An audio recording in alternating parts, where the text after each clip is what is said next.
The self-leadership portion comes in here as we recognize those things that we let dictate our day and we lead ourselves through it. The idea here is that you are in control of you, and anything that interferes with you controlling how you're feeling, what you're doing, what you're thinking, you are allowing to dictate the moment or the day or the week or the month or whatever.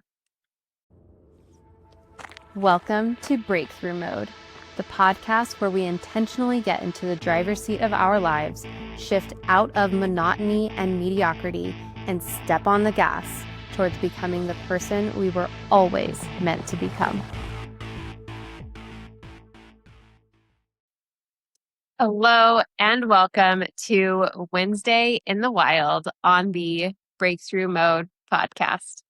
I am your host, Megan Bauer. Thank you so much for joining me and pushing play on today's episode. This week, we are focused on self-leadership, you leading your day, not letting other things, other people lead your day, but you leading it, you being in charge of it, you leading you so that you can lead your day. Now, I'm going to go ahead and get to the punchline because this is really important. And I'm going to reiterate it throughout the episode because this is not actually about controlling everything in your day. It is about how you choose to meet everything in your day and making the intentional choices throughout your day. This idea, this concept of self-leadership is the skill underneath intentional living. And it's going to be a real struggle to make intentional choices and to live intentionally without developing this skill of leading yourself in order to lead your day, lead your week, your month, your year, your life. You must be able to lead yourself in order to make and follow through on intentional choices. This is a skill, and like any skill, it can be refined, it can be developed, it can be improved. So if you feel like you're not a very good leader of yourself, this is an area that you can choose to work on and get better at over time. So since this episode is typically about how I am dealing with our current theme of the week, I wanted to talk about how this shows up for me. And there are areas of my life where I am really good at self-leadership. The podcast and my email list are two really great examples where it doesn't really matter what's going on in my life. It doesn't matter if we're packing and moving, or if I'm painting baseboards, or if the kids are home, or if I'm traveling, or whatever is going on. None of that actually makes a difference when it comes to making sure that the podcast is recorded and scheduled and published on time, and the emails are written and scheduled and published on time. And that is a really great example of self-leadership, because there can be all of the circumstances, there could be all of the excuses, there could be all of the whatever, and I still figure it out regardless. And it's self-leadership because there's no one, hanging over my head about these publishing dates. There's no consequence if I don't do it. So those are great examples of me leading my day throughout extenuating circumstances, throughout even throughout how I am currently feeling, my current emotional state. And I bring that in because my emotional state can tend to lead my day. Some days I feel like super motivated and on top of the world, and I do all of the things and I'm super efficient, and it feels like I just check thing off and check a thing off and check a thing off, and it's just awesome. And then there are days where I feel slow and sluggish and unmotivated, and I get a thing or two done here and there, but I'm not really behind it all. I'm just kind of going through the motions, or I'm just kind of doing the thing. And emotions can be a thing that I allow to lead my day. And now I just said that with the podcast or with my emails, I lead myself through that despite how I am feeling. Now, I want to highlight this because I allow it either way. If the emotions stop me from doing something, it's because I allowed that to happen. Because I can give you examples of when I don't allow my emotions to stop me from doing the podcast, from writing the email, from doing those things. So I know I can clearly see that if the emotions are leading my day, I am allowing them to lead the day. And another way to look at this, when I was writing my notes for this, I realized that, the idea of leading your day is really abstract. And I tried to break that down a little bit in the Monday episode. But here is another way to say this. Like, what do you allow to dictate your day? Do your emotions dictate your day?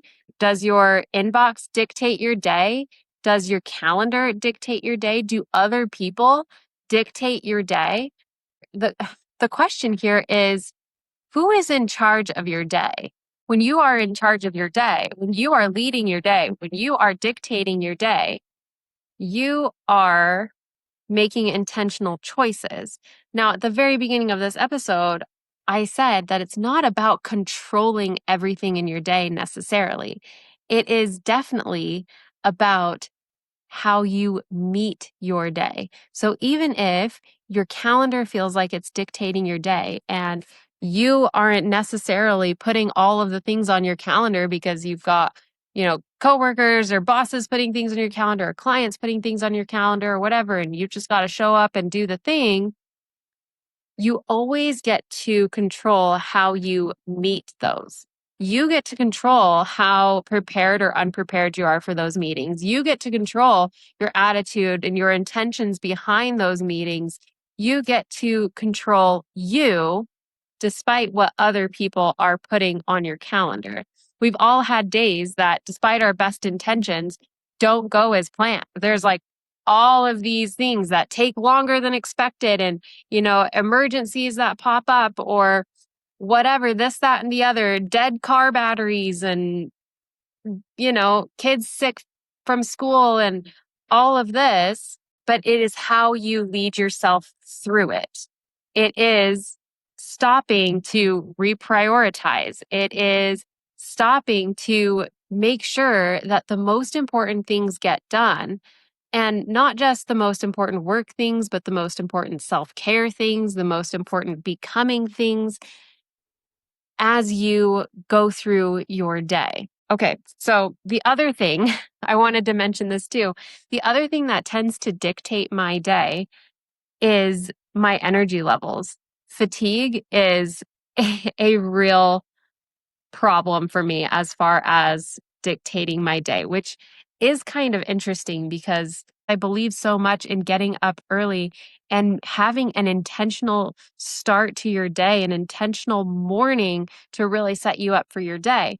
And so if I don't get to bed at a decent hour, I can have fatigue nipping at my heels all day long. And that is a real battle for me. If I am tired, it is very easy for me to let that fatigue dictate my day, to let that make the choices for what I do and where I put my energy and what gets to be important for the day. And the power here is in knowing what you tend to let run your day, what you tend to let make the decisions for your day. For me, it is often how I'm feeling. So my emotions and my energy level. Those two things tend to have the biggest impact on what I do for the day and how I show up for that day. And they are both a choice because I have pushed through fatigue and done lots of things. I have pushed through my emotions and done lots of things. And I have also laid back and being like, I'm too tired. I don't feel like it. So the self-leadership portion comes in here as we recognize those things that we let dictate our day and we lead ourselves through it. We're like, okay, I'm feeling this way. I don't really want to, but this is important. And this, I want to get this done, or I want to be this kind of person, or whatever the case is. And you lead yourself through it. This isn't necessarily about being mean to yourself or about pushing through for the sake of pushing through. This is about intentional choices about what you let control your day, dictate your day, lead your day. I don't know how you want to say it or what words are going to be most resonant, but the idea here is this. You have the ability to control your thoughts, to control your feelings, and to control your actions. That is true 100% of the time.